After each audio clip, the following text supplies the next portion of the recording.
Decoded.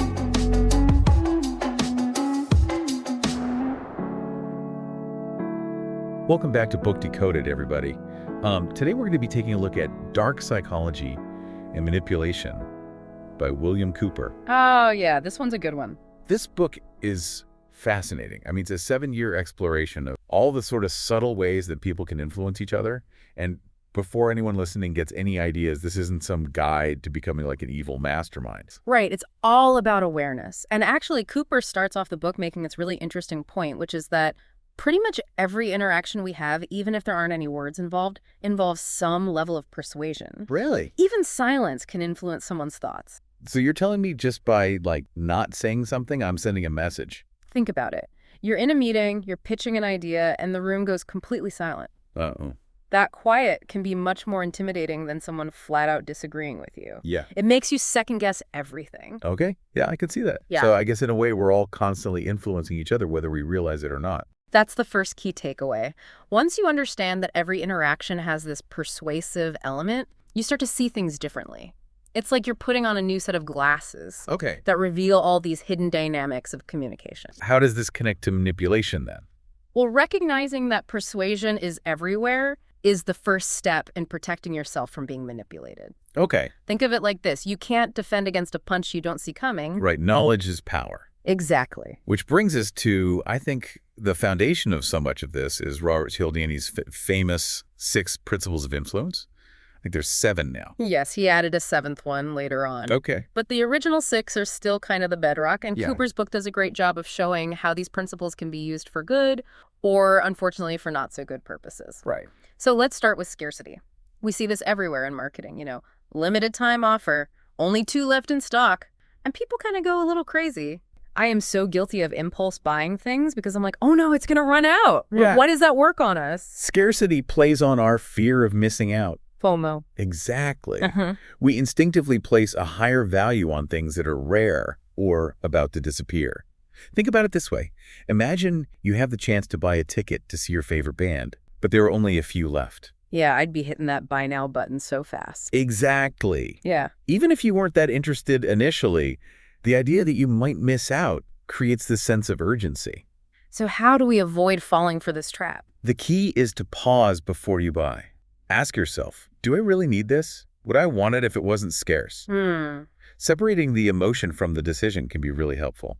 Good advice. And then there's social proof. I mean, we're such social creatures, right? We're constantly looking to others to validate our choices. Think about the last time you chose a restaurant based on its online reviews. Oh, yeah. Were you genuinely curious about that specific place, or were you swayed by what everyone else was saying? It's the crowd mentality. That's social proof in action. And it happens more often than you realize. Totally. If there's a long line outside, we think, oh, it must be good. Right. Or you see a product with a ton of 5-star reviews and suddenly you have to have it. Yeah.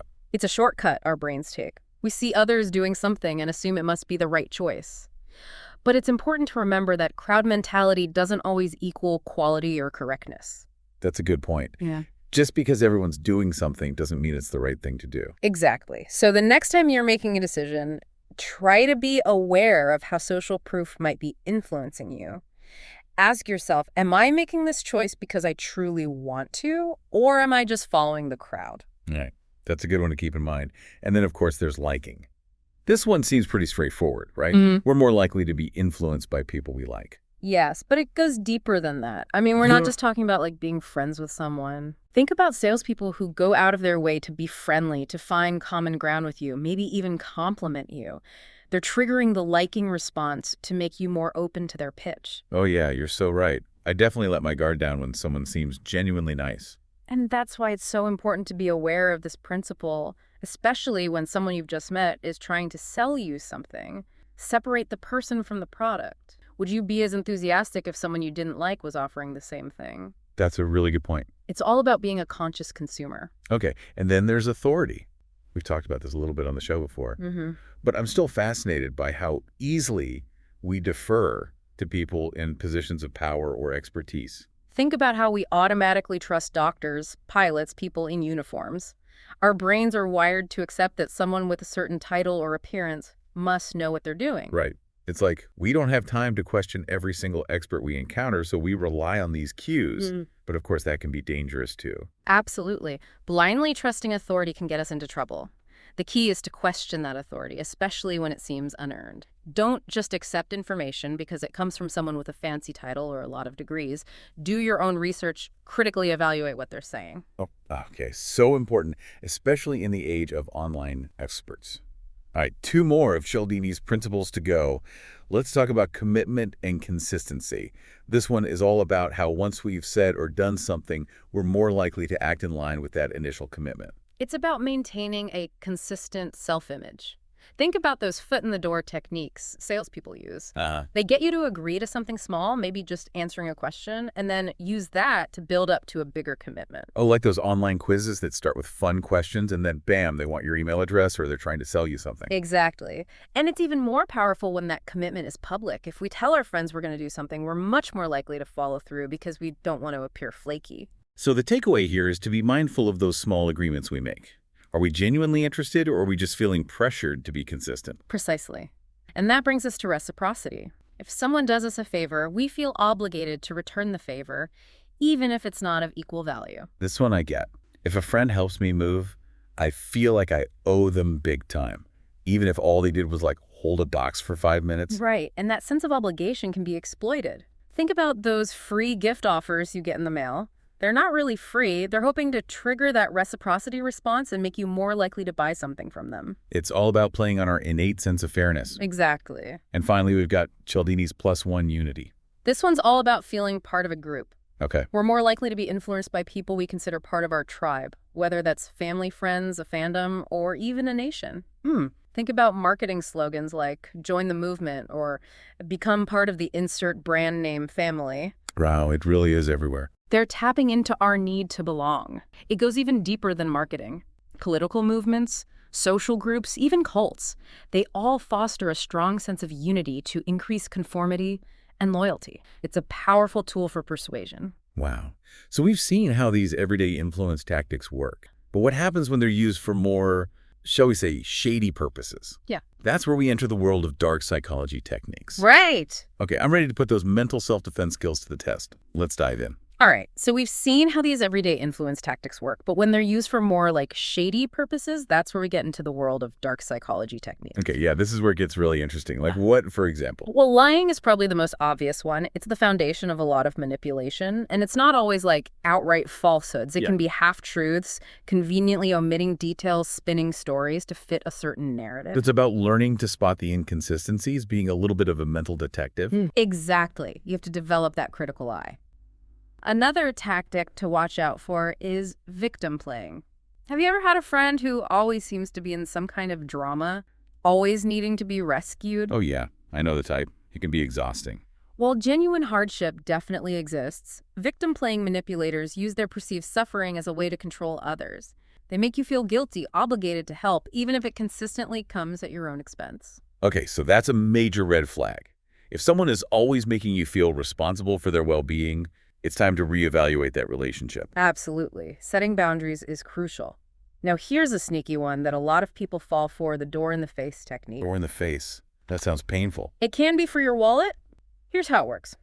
Someone makes a ridiculously huge request knowing you'll say no, and then follows up with a smaller request that seems totally reasonable in comparison. Oh, like when someone asks for a huge donation and they're like, okay, fine, how about just $10? Right. And suddenly you feel obligated to give something, even though you never intended to donate in the first place.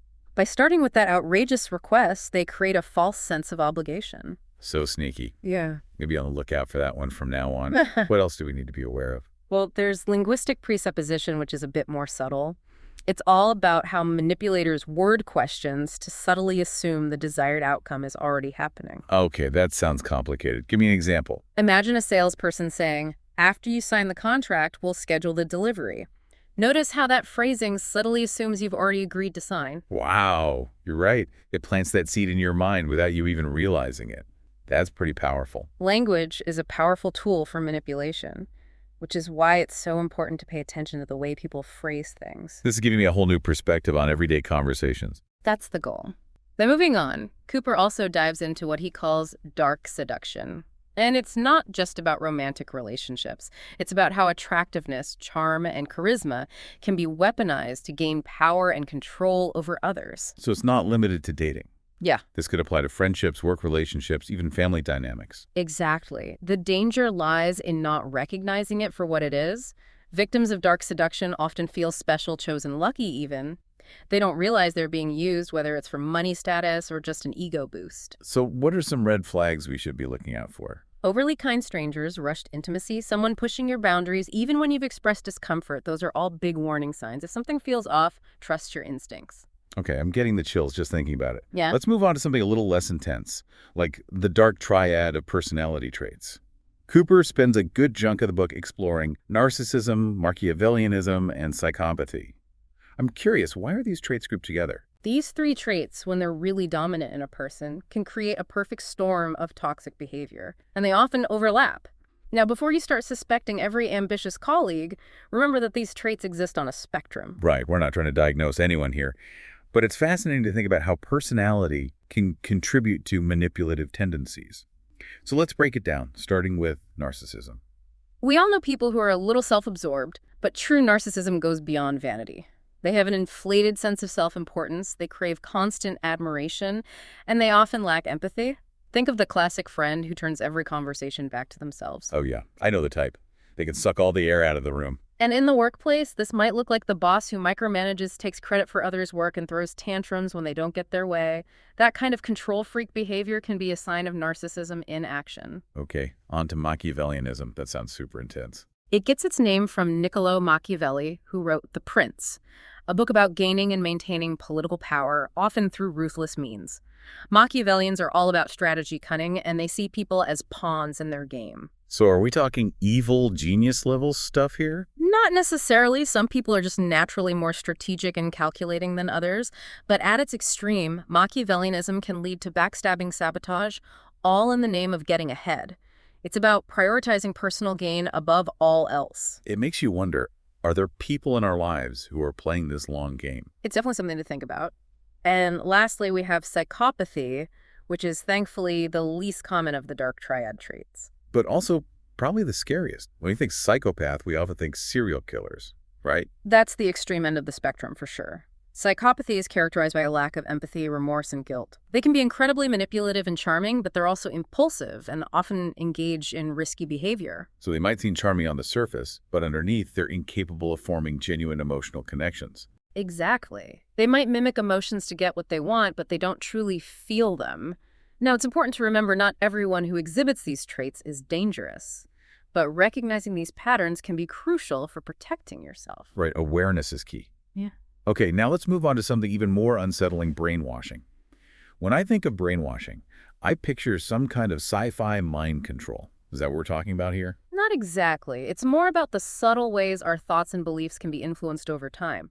Cooper talks about how cults, extremist groups, even abusive relationships use a combination of techniques to break down resistance and instill their ideology. Okay, that's a lot less sci-fi and a lot more real-life scary. What kind of techniques are we talking about? Repetition and routine are key. Constantly hearing the same message, engaging in the same rituals, it creates a sense of normalcy, even if those beliefs are harmful or extreme. So it's brainwashing through sheer repetition. That's disturbing. What else? The good cop, bad cop routine is another classic. The manipulator is inconsistently affectionate and cold, keeping the victim off balance and desperate for their approval. That sounds so emotionally draining. It is. And then there's love bombing. At first, it might seem nice, who doesn't love being showered with attention and affection? Yeah, sign me up. But love bombing is about creating dependency. The manipulator floods you with love and then uses the withdrawal of that affection as a form of punishment or control. It's a very effective way to break down someone's defenses. Wow, this is all pretty heavy stuff. How do we protect ourselves from these darker sides of human behavior? Okay, so we've covered some pretty heavy stuff today, from like everyday influence tactics to the darker side of manipulation. It's a lot to process. It is, but knowledge is power. The more we understand these tactics, the better equipped we are to protect ourselves. So let's talk about that. What are some practical takeaways from Cooper's book? How do we build up those mental defenses? Well, the first step is awareness. We need to understand our own vulnerabilities, our emotional triggers, our insecurities. Manipulators are experts at spotting and exploiting those weaknesses. So it's about knowing ourselves, understanding our own patterns, so we can see when someone might be trying to use them against us. Exactly. And once you're aware of those vulnerabilities, you can start setting boundaries. Learn to say no and be willing to walk away from situations that feel unhealthy. It's about taking back our power, not letting others control our emotions or actions. It's Yeah. easier said than done, though, right? It takes practice for sure. Yeah. But Cooper offers some really helpful tips. One of the simplest is to just pay attention to your gut feelings. Okay. If something feels off, if someone's words don't match their actions, trust your instinct. I love that. It's about tuning into that inner voice that's often trying to warn us. Right. And along those same lines, learn to question everything. Don't blindly accept information, even if it comes from someone you trust or someone who seems like an authority figure.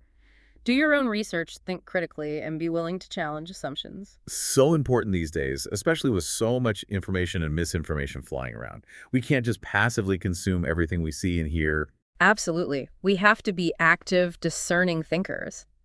And finally, one of the most important things we can do is cultivate strong, healthy relationships. Because those are the relationships that will give us the strength to resist manipulation. Exactly. When we feel loved and valued for who we are, we're less likely to fall prey to those who try to exploit our insecurities or use us for their own gain.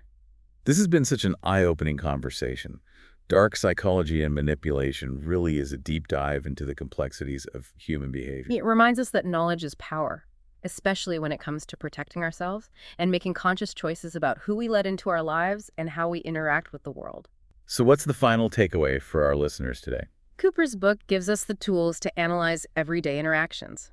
Ask yourself, am I persuading? Am I being persuaded, or is it somewhere in between? Yeah. And if someone consistently makes you feel bad, confused, or obligated, that's a major red flag. It's time to reevaluate that relationship no matter what type it is. Wow, so much food for thought. Thank you for decoding this book with me. It's been my pleasure. And to all of you listening out there, thank you for joining us on Book Decoded. Until next time, happy reading.